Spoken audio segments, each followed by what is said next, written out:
Nah, nanti untuk lembar penilaiannya, Butari di sini sudah siapkan sistem penilaian. Nanti akan ada penilaian pengetahuan. Jadi asesmen formatifnya dalam bentuk kelompok.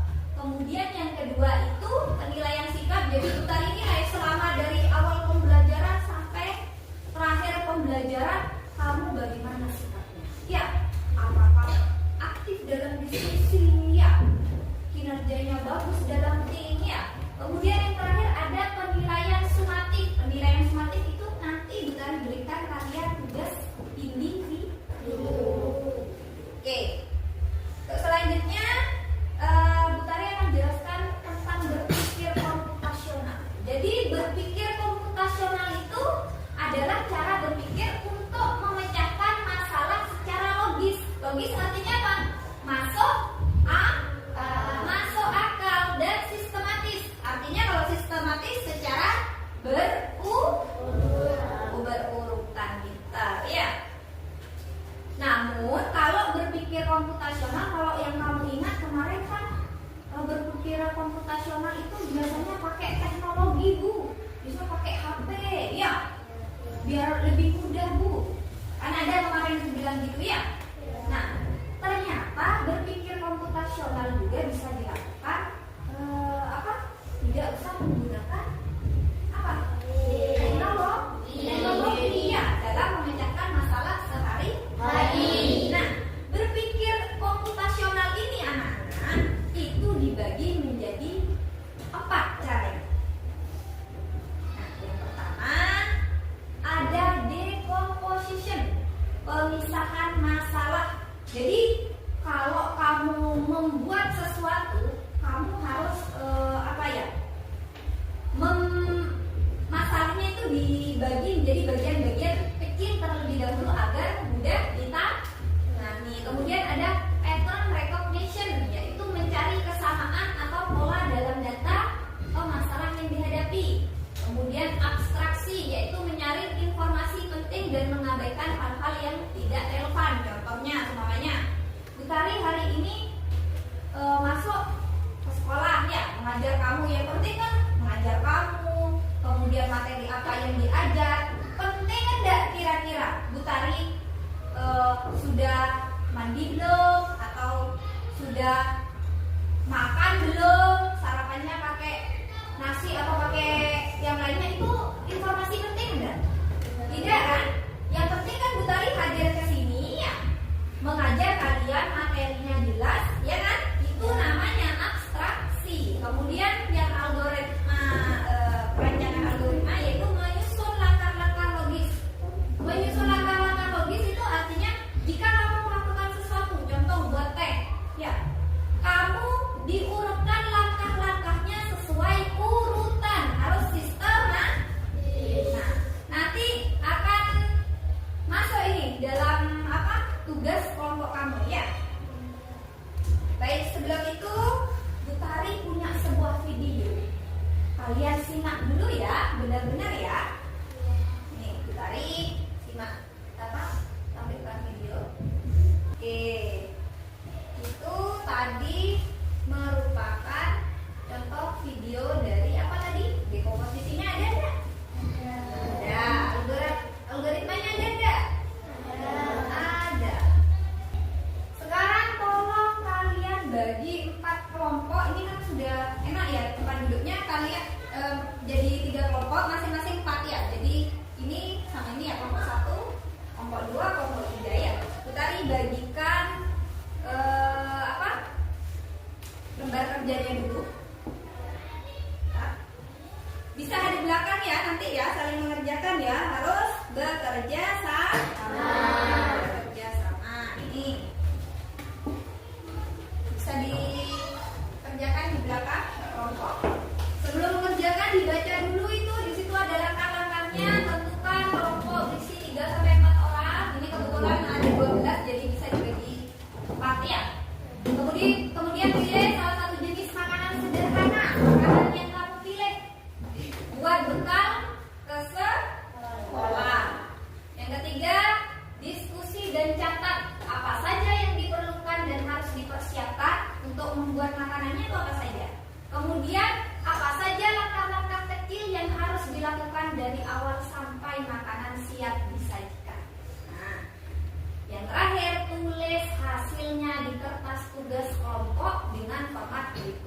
sudah ada formatnya di situ ya. Silakan dikerjakan.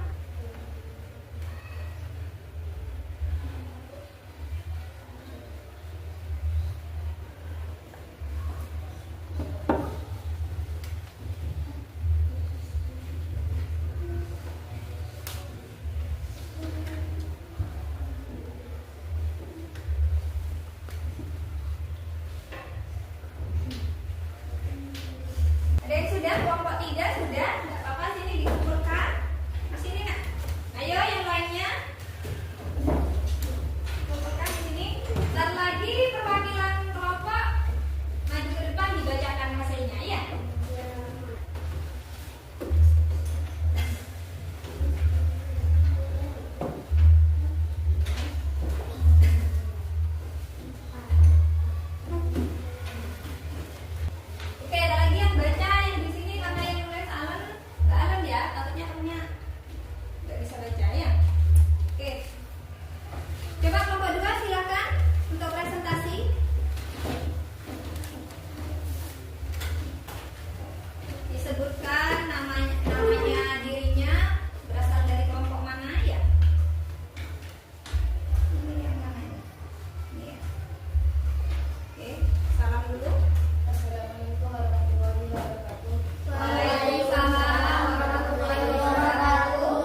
adanya berpikir komputasional itu membuat kita apa?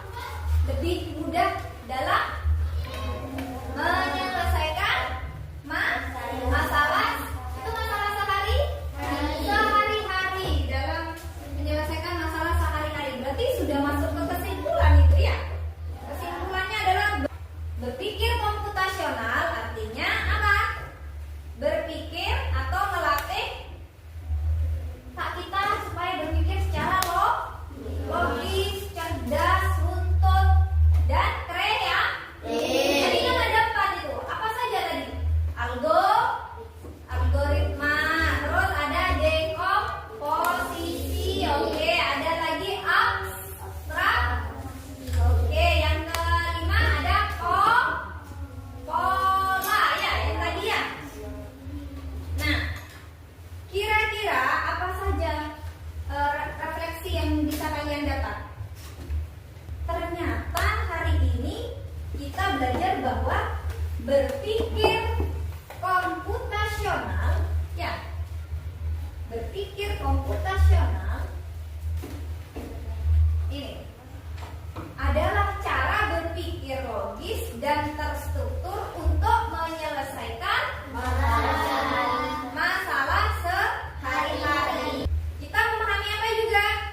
Bahwa dalam menyelesaikan tugas kita bisa memecah masalah-masalah besar menjadi kecil. Kayak tadi, kalau membuat sesuatu kita harus menyiapkan alat dan bahan dulu. Itu kan dipecah dulu, alatnya apa, bahannya apa, ya.